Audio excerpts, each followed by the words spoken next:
Trailer வரலையா? கொஞ்ச நேரத்துக்கு முன்னாலதான் ஊருக்குள்ள ட்ரெய்லர் வந்ததை என் கண்ணால நான் பார்த்தேன். போய் சொல்றீங்க? அப்படியா? வந்திருக்கும். நான் மாடி அறைக்குள்ள இருந்தே பேசுறேன். இன்னும் கீழே போனேன். சரி சரி, உடனே எடுத்துட வேண்டியதானே? உடனே முடியாது.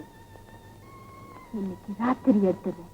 இந்த வீட்டுல எல்லாரும் படுத்துக்கிறதுக்கு 12 மணி ஆயிடும். அதுக்கு மேல யாருக்கும் தெரியாம எடுத்துறேன். சரி, நான் சொல்றத கவனமா கேளு. ட்ரெய்லருக்குள்ள இருக்கிற பாத்ரூம்ல ஒரு முகம் பாக்குற கண்ணாடி இருக்குது. அந்த கண்ணாடியினுடைய 4 ஸ்க்ரூவை எடுத்துட்டு அந்த கண்ணாடி அப்படியே வந்துடும். பின்னால இருக்கிற தகரத்துல ஒரு சின்ன துவாரம் இருக்குது. அந்த துவாரத்துக்குள்ள ஒரு கம்பியை விட்டு திருகுனா அந்த மூடியே திறந்துடும். அதுக்கு பின்னாலதான் அந்த சிலையே இருக்குது. சரிங்க, அப்படி எடுத்துறேன். காலையில உங்களை ஹோட்டல்ல வந்து பாக்குறேன். நான் இப்பவே லாலாராமுக்கு போன் பண்ணி ராத்திரியே வந்து பணத்தை வாங்கிக்கிறதா சொல்லிடுறேன். ஜாக்கிரதமா, போன் வச்சிடறேன்.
சாவி அது தெரியுது. அது எதுக்காக எடுத்தீங்க? என்ன அகட்டு தெரியும்? அப்பாவுக்கு தெரியுதா? அதுக்காக பேசின வெளியே கேட்காது.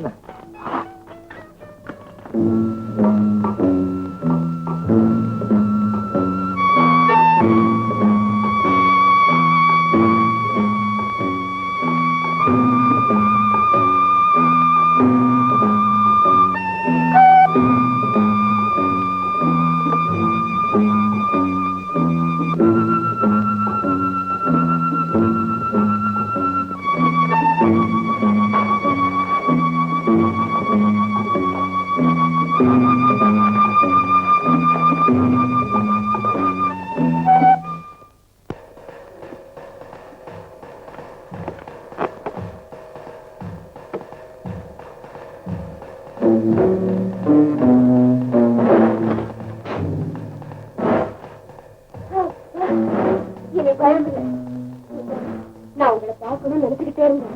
நல்ல வேலை நீங்களே வந்துட்டீங்க. இன்னைக்கு ஆசை தீர பேச போறேன். என்ன சிஸ்டர், நான் பேசிக்கிட்டே இருக்கேன், நீங்க எங்கேயோ பாத்துக்கிட்டு இருக்கீங்களே? சும்மா அப்படி பாக்குறேன். சும்மா அதாவது ட்ரெயிலருக்குள்ள வந்த உடனே பழைய ஞாபகம்லாம் வந்துருச்சு. அந்த பழைய கட்டெல்லாம் இப்ப எதுக்கு?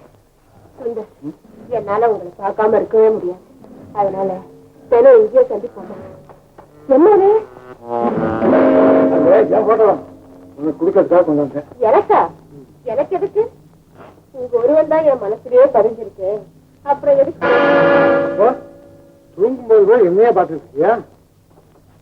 நான் தான் தூங்குறதே. தூங்காம இருந்தா உடம்பு என்ன ஆகும்? நான் தான் என்னை பத்தி கவலையே படல. ஏன்? ஒரு பெண்ணோட வாழ்க்கை பூர்ண பாதைகள் என்ன வேணுமோ அதை பெற முடியாத நிலைமையில இருக்கு. உனக்கு மட்டும்தான் அக்கறை, எனக்கு இல்லையா? அவன் சொல்லட்டுமா? என்ன?